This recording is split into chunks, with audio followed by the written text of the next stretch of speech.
Oh, for pizza's sake. Wow, Bitcoin is getting a small rejection on the 4-hour chart, pushing us back down a few $100s, but we quickly found support at around the $9,200 level. Will Bitcoin continue to bounce, or is there something much different in store? In fact, there are some metrics we're going to get into why Bitcoin might fail to break above 10K in the short term, but stick around, there's some positive data behind that as well. There's a golden cross setting up. It's forming right now, and could that end up pushing Bitcoin above 10K later this week? Wow, a lot of people are concerned that we may be forming a double top on the 4-hour and the daily charts here. We're going to be talking about that. And guys, with this weekly candle coming to a close, potentially, could we see something like we saw last week? Bitcoin perfectly filled this CME gap to the upside almost immediately this week, guys. Absolutely critical to understand. Could we be setting up over the next 2 days for a trajectory downwards that could end up also putting another CME gap to the upside? Let's get crunchy.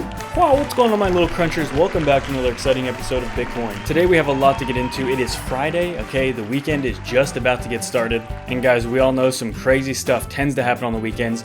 Last weekend was picture perfect, and we created that awesome gap to the upside. And guys, whether or not you believe in gaps, it is absolutely crazy how quickly that gap completely filled here. You can see it right here, up to the actual exact target. I mean, this is the exact box it had to fill. And a 4-hour candle not only closed there, it barely wicked above it. Guys, these gaps are clearly and quickly becoming prophecy. Like the janitor at my old high school used to say, stop leaving the dirty underwear in your locker. So guys, before we get into it, we are going to be giving the giveaway for this bad boy today. But guys, check it out.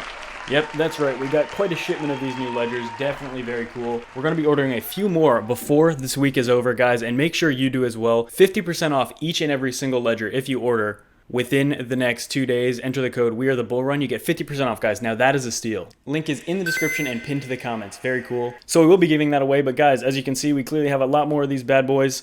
4 more to be exact. So if you want to enter, make sure to leave a smash, make sure to comment, hit that subscribe, turn on the bell. Let's do this. Wow, guys, so there is the potential that we actually get strongly rejected off the 10K, and in some sort, we can already see that is slowly happening here. I don't think we're going to retest 10K today, okay, Friday. I think most likely what we could see, the best case scenario over this coming weekend, is that we continue to get pushed down a little bit, maybe reset some of the indicators here, so we can continue pushing forward above if we still can. Currently, though, we are finding some decent support. We have about 5 4-hourly candles, almost an entire daily candle sitting right on top of the support, right around like the $94.50 $100 area. So this is really big.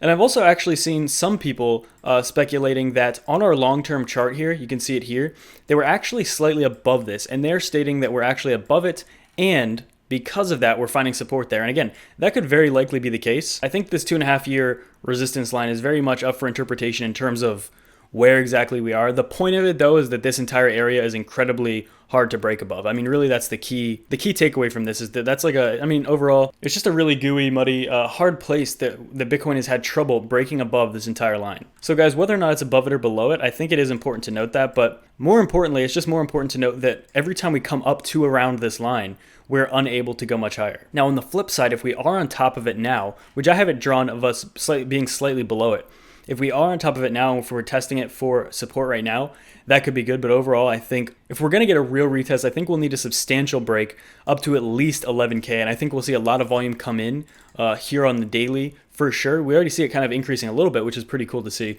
But we really want to see it break above that and potentially, get much above 10K, not like peek our head above it. I think actually over the last few days, we didn't even get above 10K. The last time we did was an entire week ago on May 8th. We got slightly above 10K and got pushed back under. Then the time after that, we got pushed back around like 9,900. So we didn't even get above it this last time. So to see a really true break, I think we're going to get a very powerful move to at least 1,100 US dollars when this actually breaks. So you want to watch out for that. Currently, as I'm filming this, we're at like 94, 9,500. So we haven't seen that break yet. And ideally, we won't see it this weekend, because if we do this weekend, which is not shaping up to be, it doesn't look like that's going to be the case, but if we do get it this weekend, there definitely will be a gap to the downside, most likely. So a repeat of the gap to the upside from this previous week also would be a really good thing, I think. And as well, guys, we're going to get this weekly close here very soon, 2 weeks into May 2020. So far, this candle's looking nice, but the thing we really want to watch out for is, as long as we don't get like a reversal on these weekly charts where we close below this one, this indecision candle, as long as we close anywhere above 9,000, that's extremely bullish, I would think, moving forward. And that's really what we want to do, because guys, we're in such a critical spot in terms of everything, in terms of this entire last 2.5 years. So the main thing we want to do right now is not get a really big rejection. And if we do get a rejection, we just want to make sure it doesn't turn into a trend change. A rejection wouldn't be too bad, but an entire trend change I think would be bad, okay? And what I mean by that is maybe something like this, and then continue downwards over the next few months. I think that could spell a lot of prolonged downside for Bitcoin. And as well, obviously, the rest of the entire market as well. Now guys, here are 5 metrics that could stop Bitcoin from reclaiming 10K. And I'm going to go over these very briefly because some of them are pretty common sense, but really liquidity is taken out of the $10,000 level. When Bitcoin rose from 9 to 10K, it got rejected shortly thereafter, and Bitcoin absorbed large sale orders primarily on OKX and BitMEX. And by absorbing these orders, it really does increase the probability of a continued downtrend by 2 sharp rejections right at 10K within a very short time span, which is only about 5 days. And that's what we were showing you here on this chart. You can see just in the last few days, 2 rejections right on this level, which is also basically right on this line. You can see that here. So basically we've had 2, I mean, this one I wouldn't even call a rejection just yet. We'll need to get pushed back to at least probably under 9K for a very true rejection there, because we've already held above 93. But overall, yes, that is 2 rejections. And there are some bearish divergences popping up on some smaller time frames as well. We'll get into those because this next article goes into more detail with that. There's an imbalance of long and short contracts, which you always want to take into account, just like you take into account the CME gaps, which are very important to note. The long and short contract comparison is pretty important. As of today, around 660 million worth of long positions are open, but only 252 million in short. So basically, a lot of people are longing right now. That's a pretty big gap, and most likely those usually end up in a possible long squeeze where we could see the price kind of get squished there. And as well, we are seeing a little stagnation on major Bitcoin futures exchanges, such as BitMEX, Binance Futures, Bybit, and other futures exchanges, and it's struggling to increase there. So guys, this is really important. We're going to take a look at this article as well by Cointelegraph. The golden cross forming here. So Bitcoin is encouragingly posting higher lows while being rejected by the $10,000 level, and it suggests more downside could be expected in the short term. So on the 1 week chart, we have something bullish, which I've been talking about here, this MACD cross. You can see that right here. Okay, that's really important to note. Okay, on these higher time frames. And we could see a break to 11.5K in the coming weeks. In the coming week, if we can get this major term, this weekly trend to continue. But on the 1 day chart, you start to see some bearish divergences pop up. Positively, though, there's a golden cross, which is the 50-day moving average going to cross above the 100 and 200-day moving averages. Okay, so you can see this purple line here, the 50-day coming to go across the 200, so this yellow line. So you can see this will probably happen within the next 2 weeks, or maybe even 1 week here, as long as it continues upwards. However, I want to point this out on the 4-hour chart. This is where potential weakness could be described on the 4-hour chart. Volume over the last day topped out at a failed retest of 10K. Price remains supported above key resistance, which is very positive though. As we move into the CME close on Friday, this is really important. Traders may be looking to offload risk, particularly given the sell-off on spot exchanges over last weekend. Price action on Friday could be representative of such a fact. So overall, market sentiment has been pretty bullish, but I do want to close out this article by saying many new entrants to the market are betting on Bitcoin being a safe haven, even some billionaires, right?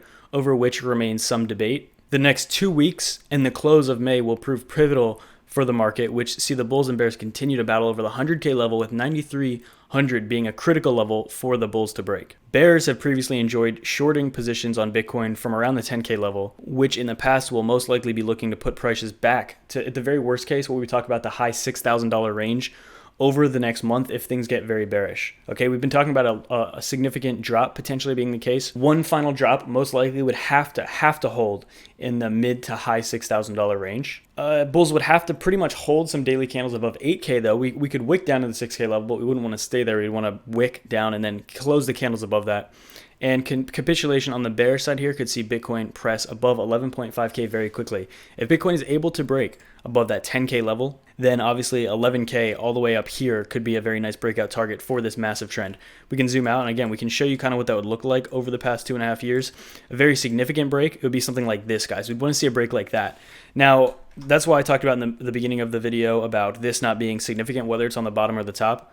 Mainly what we want to see regardless is a break to at least like 11K at the very minimum, most likely 11.5K to really show that there's a lot of pressure and a lot of breakout potential being put on there. As you can see, for the entire cryptocurrency market cap, you'd want to push above at least 330 billion US dollars of market cap to see a significant breakout there. to put us even back to the levels of summer 2019, so pretty much an entire year ago. All right, guys, so let's generate a random number here. 2, 1, 2. Okay, this is the video we're going to pick. Copy the link there. All right, paste it in there. Get YouTube comments. Let's see. There's about 230 unique comments here, and let's see who wins. Nicolo, can I win Ledger? Yes, you sure can, brother. Make sure you hit me up in the DMs. As well, Mike, congrats as well. We're going to be shipping yours out here very shortly. And hopefully Nicolo gets in contact soon enough and we can ship them both out the same day. So guys, if you want to get a half off Ledger, still only a few days left. Make sure to hit that link pinned in the comments. Wow, guys, and as well, thanks so much everyone again for continuing to join, learning some TA here. If you want to get some insights from me on TA, and as well, if you definitely want to get a very good understanding of some basic TA and some hints and techniques that I like to use, definitely check out T4 below, guys. Absolutely huge.